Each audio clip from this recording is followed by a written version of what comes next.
हाँ, तो capsule series में आपके ह्यूमन ज्योग्राफी का लास्ट चैप्टर है, इसके बाद में ह्यूमन ज्योग्राफी अपनी कंप्लीट हो गई है, ठीक है। और जो इंडिया पीपल जो बुक है उसके भी 4-5 के जो भी कैप्सूल बचे हैं वो हाथों हाथ अभी के भी आपको मिल जाएंगे। तो अपनी कैप्सूल सीरीज आज ओवरऑल कंप्लीट हो जाएगी। फिर अपना 1-2 टॉपिक जो हिंदी इंग्लिश के बचेंगे वो जल्दी कर लेंगे, ठीक है। मस्त रहो एकदम।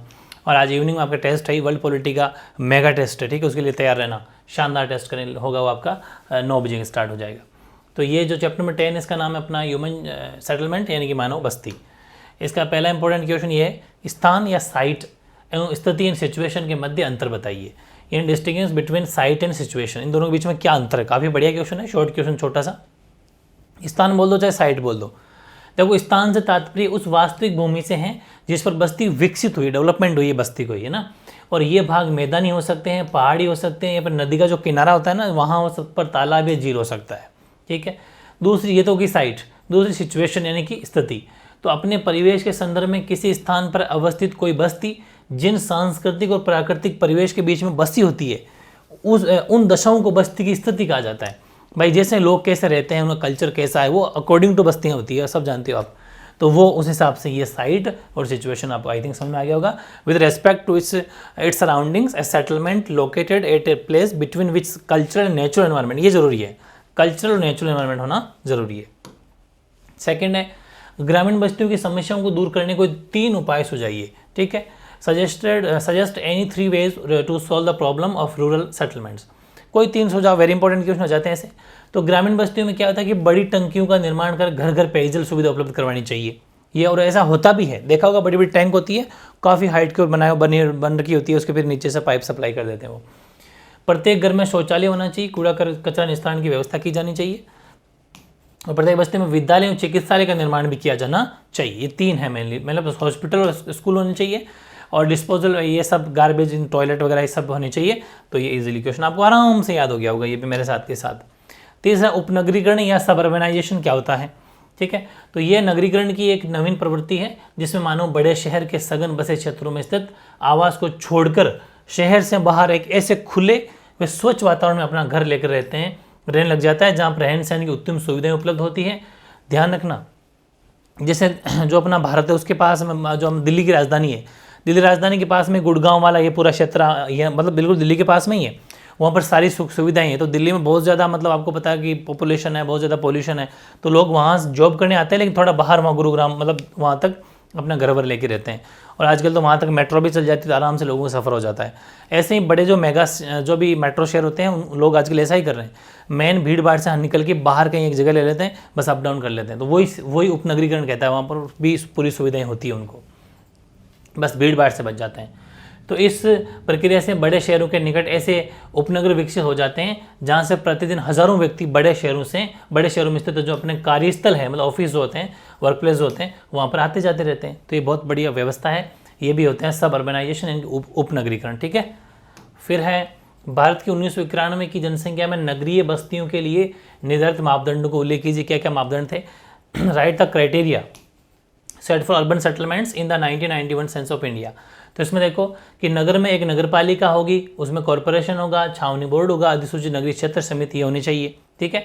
यानी कि म्यूनिसिपल होना चाहिए, कॉरपोरेशन और कंटेनमेंट बोर्ड होना चाहिए, ये सब उसमें नोटिफाइड टाउन एरिया कमेटी उसके अंदर ये सब होने चाहिए। दूसरा है, नगर की कम से कम जनसंख्या 5000 होनी चाहिए, पॉपुलेशन कितनी होनी चाहिए, कम से कम 5000 होनी चाहिए। और नगर में 75% से अधिक व्यक्ति गैर कृषि कार्य में संलग्न होने चाहिए, नॉन एग्रीकल्चर एक्टिविटी के अंदर 75% लोग होने चाहिए।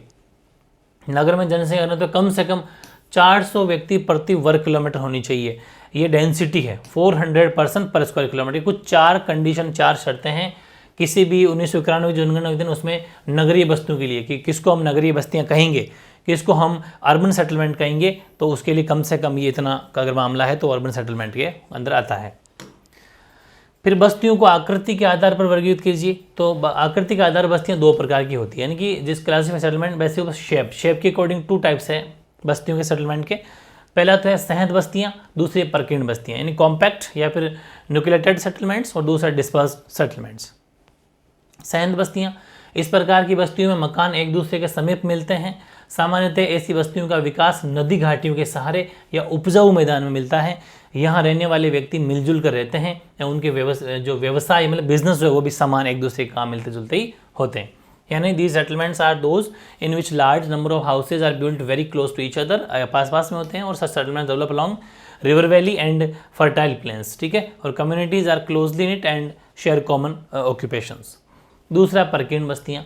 परकीण बस्तियों में मकान दूर दूर होते हैं तथा प्राय खेतों के द्वारा एक दूसरे से अलग होते हैं। एक सांस्कृतिक आकृति जैसे पूजा स्थल हो गया, बाजार बस्तियाँ, ये सब आपस में जुड़े होते हैं, जैसे मंदिर वगैरह जो भी आसपास में होंगे, मंदिर मस्जिद गुरुद्वारा ये सब जहाँ होंगे लोग उस अकॉर्डिंग रहते हैं इन दी सेटलमेंट, ठीक है। हाउसेज आर स्प्रेड फार, या ये थोड़े दूर होते हैं, far apart and often interspersed with fields और culture features such as place of worship और a market binds the settlement together. फिर नम बिंदु बस्तियाँ क्या होती है, very good, very important question है। वेट पॉइंट, ठीक है, वेट पॉइंट नम बिंदु बस्तियाँ क्या होती है, इसके कोई 4 प्रमुख लाभ अपन को बताने हैं। Mention any 4 major advantage of them. तो देखो पहली बात तो इसके बारे में अपन जानना चाहेंगे कि नम बिंदु होते क्या है, वेट पॉइंट। तो साधारणतः ग्रामीण बस्तियाँ जलराशियों के समीप स्थित होती है।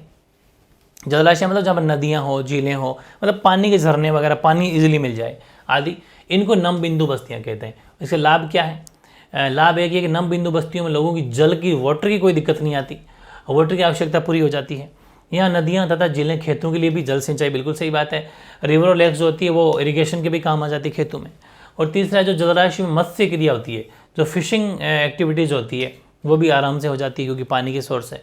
और नदियाँ और जिले जल परिवहन में भी बिल्कुल सही बात है, आप वाटर ट्रांसपोर्टेशन भी कर सकते हो यहाँ से वहाँ शिप जहाज़ों के द्वारा, ठीक है। ये सब कुछ फायदे हैं। प्रशासनिक एवं सांस्कृतिक नगरों के विषय में क्या क्या आपका ख्याल है? प्रशासनिक नगर के बारे में लिखना है, सांस्कृतिक नगर के बारे में लिखना है। Administrative towns and cultural towns. तो देखो प्रशासनिक नगर क्या होते हैं कि देशों की राजधानियाँ जहाँ पर केंद्रीय सरकार के प्रशासनिक कार्यालय होते हैं, प्रशासनिक नगर कहलाते हैं, ठीक है। ये अपन बात कर रहे हैं अभी विश्व की, यही चैप्टर अपन पढ़ेंगे इंडिया पीपल में, तो वहाँ पर अपन इंडिया के बारे में बात करेंगे, ठीक है। तो जहाँ पर राजधानी होती है ना वो प्रशासनिक नगर कहलाते हैं, जहाँ पर कैपिटल्स होती है, ठीक है, नेशनल कैपिटल। और यहाँ पर देखो यहाँ नई दिल्ली, जैसे नई दिल्ली पूरे भारत की राजधानी है, नई दिल्ली हो गया, कैनबरा, बीजिंग, कोई 2-4 एग्जाम्पल, वाशिंगटन, लंदन, कोई 2-3 एग्जाम्पल डाल देना, ये सब प्रशासनिक नगर हैं, ठीक है, सब एडमिनिस्ट्रेटिव सिटी है। राज्यों में भी इसी प्रकार के नगर होते हैं, जैसे कि अपना राज्य, राजस्थान की राजधानी जयपुर, उत्तर प्रदेश की लखनऊ, ऐसा मतलब स्टेट के भी अपने अपने, हरियाणा की चंडीगढ़, तो इन सब कैसा होता है, वो भी राज्यों में भी ऐसा होता है जिनका कार्य प्रशासनिक होता है। ये था ब्रिटिश कोलंबिया में, जैसे विक्टोरिया, न्यूयॉर्क में अल्वेनी है, तमिलनाडु में चेन्नई, राजस्थान में जयपुर, ये सब एग्जाम्पल है जो प्रशासनिक टाउन है। सांस्कृतिक में, सांस्कृतिक कल्चरल समझते ही हो, जो धार्मिक, धर्म से रिलेटेड हो, धार्मिक केंद्र हो गया, शैक्षणिक केंद्र हो गया, मनोरंजन तथा आमोद प्रमोद के केंद्र सांस्कृतिक। आमोद प्रमोद मतलब जहाँ पर लोग थोड़े टाइम आराम से बिता सके बैठ के शांति के साथ में, ठीक है, जैसे कि जेरूसलम है, मक्का है, जगन्नाथपुरी है, बनारस अपना है, ये सब सांस्कृतिक नगर हो जाएंगे, कल्चरल टाउन, ठीक है, बहुत ईजी है। फिर ग्रामीण बस्तियों के प्रतिरूप, सिंपल क्वेश्चन 2 मार्क्स में अगर आता है, सिर्फ प्रतिरूप के नाम लिखने हैं, डायग्राम की जरूरत नहीं है, चाहो तो छोटे मोटे डायग्राम आप बुक से बना सकते हो, वैसे कोई जरूरत नहीं है। पैटर्न्स ऑफ रूल सेटलमेंट, अगर टाइम रहता है तो इनके छोटे छोटे रफली डायग्राम बना सकते हो। रैखिक प्रतिरूप यानी कि लीनियर पैटर्न, आयताकार प्रतिरूप रेक्टेंगुलर पैटर्न, वृत्ताकार प्रतिरूप यानी कि सर्कुलर पैटर्न, और तारों का आकार का प्रतिरूप यानी कि स्टार लाइक पैटर्न, और टी आकार, वाई आकार और क्रॉस आकार, ठीक है, ये इनके तो आराम से बना सकते हो, टी, वाई और क्रॉस, ये 3 शेप होती है, T shaped, Y shaped, cross shaped, और दोहरे ग्राम यानी डबल विलेज, ठीक है। छोटा सा क्वेश्चन था। और आज का लास्ट क्वेश्चन, ग्रामीण बस्तियों के प्रतिरूप, वो था सिंपल प्रतिरूप, लेकिन अभी आएगा कि विन्यास के आधार पर, यानी कि on the basis of setting, दूसरा कार्य के आधार पर यानी on the basis of functions, ये 2 हैं। तो विन्यास के आधार पर आपसे ग्रामीण बस्तियों प्रकार पूछे तो उसमें हो जाएंगे मैदानी ग्राम, पठारी ग्राम, तटीय ग्राम, वन ग्राम, मरुस्थलीय ग्राम। ध्यान रखना विन्यास के आधार पूछे, और सिंपल पूछे इतना सही कि ग्रामीण बस्तियों के प्रतिरूप लिखो तो ये 6 हो जाएंगे। लेकिन ये पूछे कि ग्रामीण बस्तियों के प्रतिरूप विन्यास के आधार पर लिखो तब आपके ये हो जाएंगे कितने, 5, ठीक है। यानी कि अगर आपसे पूछे कि on the base of setting the patterns of rural settlement, तब आपको ये लिखना पड़ेगा कि plain village, plateau village, coastal village और forest village and desert village. फिर एक कार्य के आधार पर on the base of function, तो उस पर भी आपके हो जाएंगे 4, कृषि ग्राम यानी कि फार्मिंग विलेज, मछुआरों के ग्राम यानी फिशरमैन्स विलेज, लकड़हारों के ग्राम यानी कि लंबरजैक विलेज, और दूसरा जगह पशुपालन वाला हॉस्टल विलेज। तो बहुत सिंपल छोटा सा कैप्सूल है, मुझे ऐसा लगता है कि आपने अगर मेरे साथ पढ़ा हो तो भी ये 10 मिनट के अंदर याद हो गया होगा। तो यही तो चीज़ें हैं, जब चैप्टर पहले का पढ़ा होता है तो बहुत इजी याद होते हैं, और जिसने बिल्कुल भी नहीं पढ़ा तो भी मेरे साथ साथ पढ़ लेना। बस कंडीशन एक ही है कि आपको लाइव टेस्ट बहुत अच्छे से देना है, क्योंकि लाइव टेस्ट में कुछ भी नहीं छोड़ा गया है, लाइव टेस्ट में तो पूरा पेपर बनेगा, आप कह ही नहीं सकते कि आपके इंपॉर्टेंट क्वेश्चन में से नहीं आए, क्योंकि मैंने लाइव टेस्ट में सब कुछ डाल रखा है। इसलिए लाइव टेस्ट को बड़े अच्छे से कर लेना। तो ये कुछ है अपना ह्यूमन ज्योग्राफी का चैप्टर नंबर 10 भी कंप्लीट। इस तरीके से ह्यूमन ज्योग्राफी की live test series complete, human geography capsule series complete, और ह्यूमन ज्योग्राफी के मेगा टेस्ट भी कंप्लीट है। महा मेगा टेस्ट एक लेना है जो आपका जल्दी ले लेंगे, ठीक है।